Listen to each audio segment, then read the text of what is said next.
लढण्यासंदर्भात काहीसा वेगळा सूर लगावलाय। राज्यात महायुतीसोबत लढणार असलो तरी रायगड जिल्ह्यात अपवाद असू शकतो असं गोगावलेंनी सांगितलं। त्यामुळे पालकमंत्री पदावरून सुरू झालेला वाद आगामी निवडणुकांमध्ये आणखी भडकण्याची शक्यता आहे।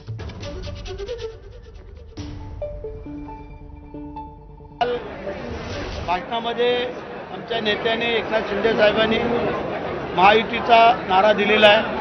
पण महाराष्ट्राचा जो विषय आहे, एका रायगड जिल्ह्याचा हा अपवाद वेगळा असू शकतो, तो भाग वेगळा आहे। परंतु आमच्या नेत्यांचं जे काही म्हणणं आहे की आपण युतीमध्ये सगळ्यांनी लढूया।